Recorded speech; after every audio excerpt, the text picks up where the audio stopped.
زمانے غیر متواتر کی طرف متوجہ نہیں ہوتا، اس لیے کہ غیر متواتر شعور کے لیے غیر ہے۔ قانون یہ ہے کہ جب کسی شے کو ہم دیکھتے ہیں تو غیر متواتر کا لمحہ درمیانی فاصلے کو ہماری لا علم میں اس طرح نام لیتا ہے، نہ تو شے کی روشنی ذہن سے ہوا پر الگ رہتی ہے اور نہ ذہن کی سطح میں داخل ہوتی ہے۔ یہ وجہ ہے کہ ہم شے کو دیکھ سکتے ہیں۔ ذہن شے سے ہوا بھر الگ رہے یا ہوا بھر شے میں داخل ہو جائے، یہ شے غائب ہو جائے، اسے ہم نہیں دیکھ سکیں گے۔ اور طلب نقطہ ہے کہ شے کی روشنی نہ تو ذہن سے ہوا بھر الگ رہی اور نہ ذہن میں داخل ہوئی۔ اگر شے کی روشنی ذہن میں داخل ہو یا تو غیر متواتر زمانے غیر متواتر نہیں رہے گا، اور اگر شے کی روشنی ہوا بھر شے کے اندر داخل ہو جائے تو زمانہ متواتر نہیں رہے گا۔ نتیجے میں شے کا وجود ہی زیر بحث نہیں آتا۔ اس لیے زمانے متواتر زمانے غیر متواتر میں داخل نہیں ہوتا۔ اگر زمانے متواتر زمانے غیر متواتر میں داخل ہو جائے تو زمانے متواتر کی اپنی حیثیت ختم ہو جائے گی۔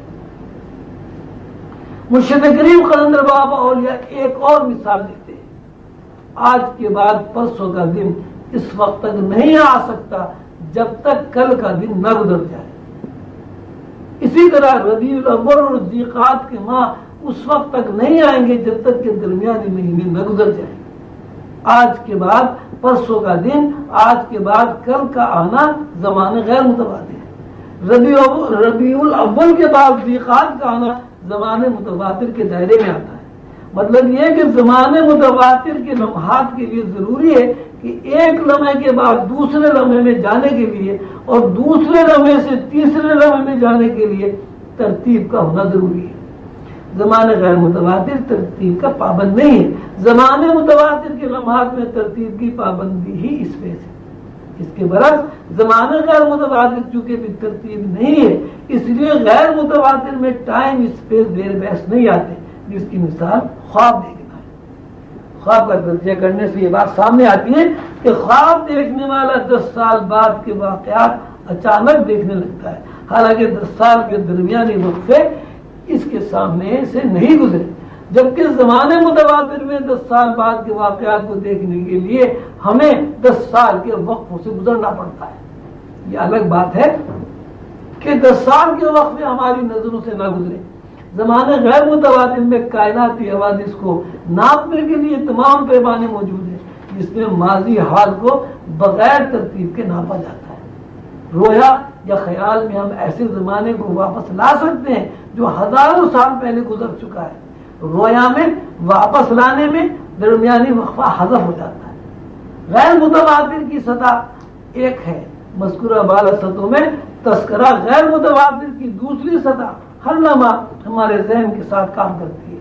مثلا جب ہم ایسے شخص کو دیکھتے ہیں جس کو 25 سال پہلے دیکھا تھا تو ہمیں گزشتہ 25 سال کے واقعات یاد کرنے کی ضرورت پیش نہیں آتی، اور ہم اس کے چہرے کو اچانک واپس لے آتے ہیں۔ اس شخص کو دیکھنے کے بعد 25 سال کی لپٹی ہوئی فلم کو محسوس کر لیتے ہیں، یقین سے محسوس کرتے ہیں کہ یہ شخص وہی ہے جو 25 سال پہلے تھا۔ 25 سال کا وقفہ غیر متواتر میں ریکارڈ ہے۔ جب غیر متواتر کا یہ ریکارڈ متحرک ہوا تو ہمارے ذہن نے اس کی 25 سالہ شخصیت کو واپس لانے کے لیے تمام وقفوں کو حذف کر دیا۔ بالفاظ دیگر ہمارا ذہن غیر متواتر کے اس دائرے میں دیکھنے کے قابل ہو گیا جس دائرے میں مذکورہ انسانی شخصیت محفوظ ہے۔ دوسری سطح کی ایک اور مثال دیتے ہوئے مرشد کریم فرماتے ہیں، ہم جب زینے سے اترتے ہیں تو زینے کی سیڑھیوں کا ناپ جو پہلے سے زمانہ غیر متواتر میں ریکارڈ ہے ہمارے قدموں کی صحیح رہنمائی کرتا ہے۔ اسی لیے زینہ اترنے میں شعوری طور پر سوچنا نہیں پڑتا۔ کبھی کبھی ایسا ہوتا ہے کہ قدم ڈگمگا جاتا ہے یا ہم گر پڑتے ہیں، مطلب یہ ہوتا ہے کہ کسی وجہ سے ہمارا ذہن غیر متواتر سے ہٹ جاتا ہے۔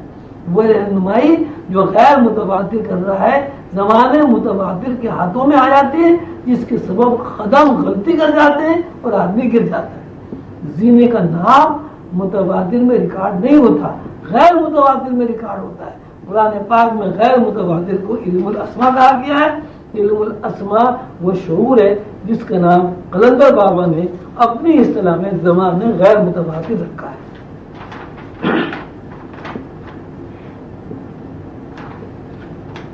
اب تعالی حضور قلندر بابا اولیاء فرماتے ہیں کہ فکر انسانی کی 3 طرزیں ہیں۔ فکر انسانی کی پہلی طرز یہ ہے کہ وہ نوع انسانی کی حیثیت سے انفرادی طور پر انسان کے اندر پیدا ہونے والے تقاضوں کو صحیح طور پر استعمال کرتا ہے۔ جب نوع انسانی کا کوئی فرد صحیح طرزوں میں تقاضوں کو استعمال کرتا ہے تو اس کی ہر طرز نوع انسانی کے لیے اخلاص کا جذبہ یا قدم ہوتا ہے۔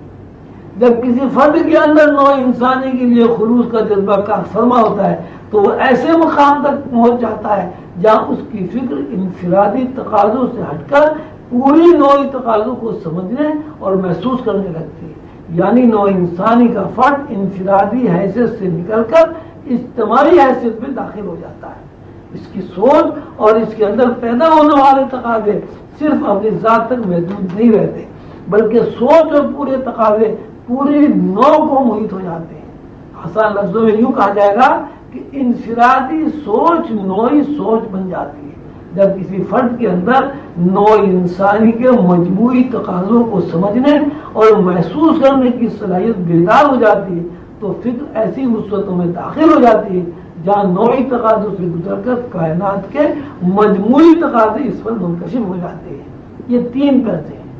پہلی فکر انفرادی سوچ یا انفرادی طرز فکر، دوسری فکر نوعی سوچ یا نوعی طرز فکر، تیسری فکر کائناتی سوچ یا کائناتی طرز فکر ہے۔ نوع انسانی کا ایک فرد جو انفرادیت میں محیط ہے جب نوعی تقاضوں پر اپنے انفرادی تقاضوں کو مغلوب کر لیتا ہے، یعنی سوچ انفرادی نہیں رہی بلکہ نوعی سوچ بن جاتی ہے تو اس کے اوپر کائنات کے رموز اور کائنات کے مجموعی تقاضے منکشف ہو جاتے ہیں۔ یہ تقاضوں سے وہ تقاضوں سے واقف ہو جاتا ہے۔ جب کوئی فرد ان تینوں طرزوں سے گزر جاتا ہے تو انسانی فکر ماورا فکر بن جاتی ہے اور یہ ماورا فکر یا ماورا کائنات سے متعلق سوچ اس کو حقیقت سے آگاہ کر دیتی ہے، وہ اللہ کی معرفت حاصل کر لیتا ہے۔ اس مسئلے پر سوچنے والوں کو کائنات اور افراد کائنات کے الگ الگ ہونے کا شبہ ہو سکتا ہے۔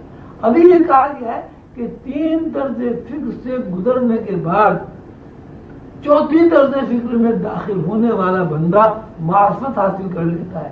اس سے یہ بات ثابت نہیں ہوتی کہ افراد کائنات الگ الگ ہیں، یہ ساری کائنات افراد کا کنبہ ہے، اور جب ہم غور کرتے ہیں تو ہمیں اس بات کا علم حاصل ہو جاتا ہے کہ کائنات اپنے کسی ایک فرد کے اسباب یا نفی کا مجموعہ ہے۔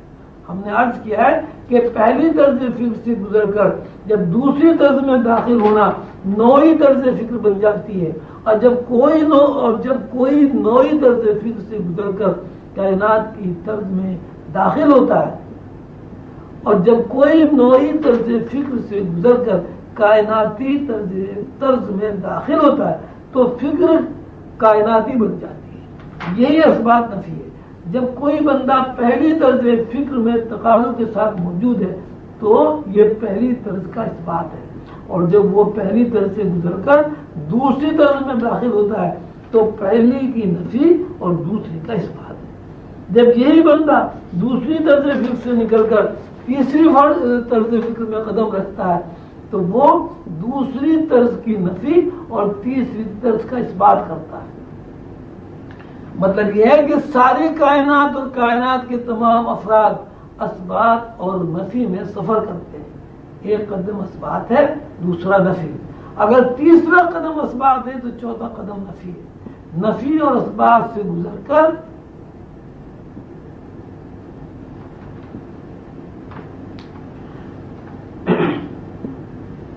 نفی اور اثبات سے گزر کر جب ہم کسی مقام پر پہنچتے ہیں تو اس مقام کو جمع الجمع یا زمان حقیقی کہا جاتا ہے۔